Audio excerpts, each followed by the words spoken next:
ప్రియమైన దేవుని పిల్లలారా, ప్రభువైన యేసుక్రీస్తు వారి పేరట మీ అందరికీ వందనాలు. ప్రభువు పేరట మీ అందరికీ శుభములు, దీవెనలు కలుగునుగాక. ఈ ఉదయకాలం పరిశుద్ధ గ్రంథం నుండి దేవుని వాక్యాన్ని చదువుకుందాము.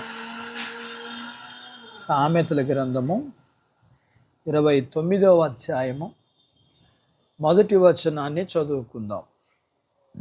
ఎన్నిసార్లు గద్దించినను లోబడని వాడు మరు తిరుగు లేకుండా హఠాత్తుగా నాశనమగును. దేవుడు తన మాటలు మన కొరకు దీవించునుగాక. ఆమేన్.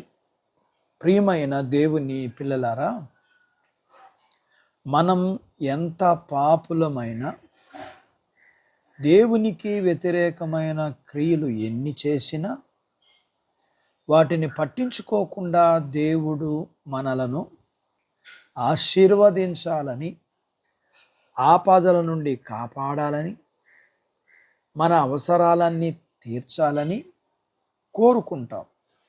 అయితే మనం పాపం చేయకూడదు, చెడుతనం విడిచిపెట్టండి, దేవుని మాట వినండి, దేవునికి అవిధేయులుగా ఉండొద్దు అనే మాటలు చెప్పినప్పుడు మనకి వినాలనిపించదు.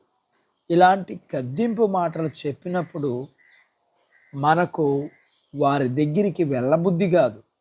సాతాను తెలివిగా అబద్ధ బోధకులతో కేవలం దేవుని ఆశీర్వాదాల గురించే చెప్పిస్తుందే తప్ప గద్దింపును లేకుండా చేస్తుంది.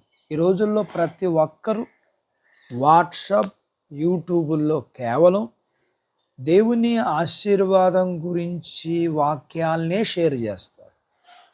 కానీ గద్దింపు మాటలు పంపరు, పంపినా వాటిని మనం అంగీకరించం. ఎందుకంటే గద్దింపు మాటలు మనకు చాలా ఇష్టం అనిపించదు.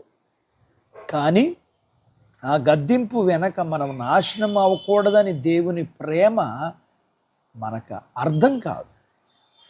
మనం పాపం చేసి నాశనం అవుతుంటే దేవుడు ఎంతో బాధపడతాడు. అందుకే తన ప్రవక్తలను పంపించి వారిని హెచ్చరిస్తాడు. ఎన్నిసార్లు చెప్పినా వినకపోతే మాత్రం వారి పాపము వారిని నాశనం చేస్తుంది. గద్దింపుకు ఆశించుకునే వారికి హఠాత్తుగా నాశనం వస్తుంది. దేవుడు నినివే పట్టణస్థులను గద్దించినప్పుడు వారు మారు మనసు పొందడం ద్వారా నాశనం నుండి తప్పించుకున్నారు. యోనా వారి నాశనం కోరుకున్నప్పటికీ దేవుడు వారిని కాపాడాలని వారిని హెచ్చరించాడు.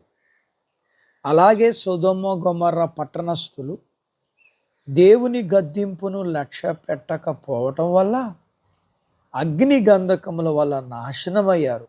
కాబట్టి దేవుని వాక్యం ద్వారా మనం గద్దింపుకు లోబడినప్పుడు, మనము ఆ గద్దింపుకు లోబడి మనము పాపము నుండి తొలగిపోవాలి.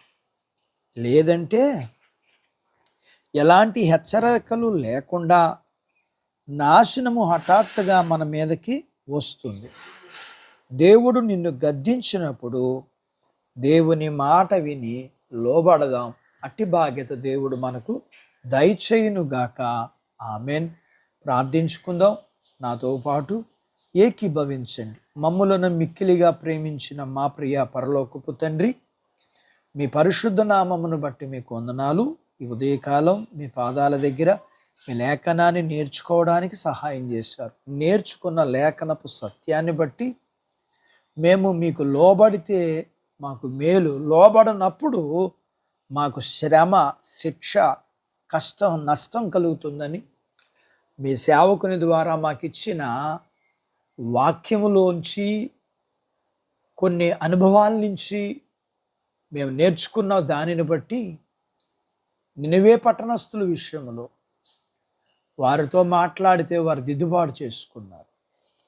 సొదొమ గొమొర్రా పట్టణాల విస్తుల విషయంలో వారు లోబడనప్పుడు నష్టపోయారు.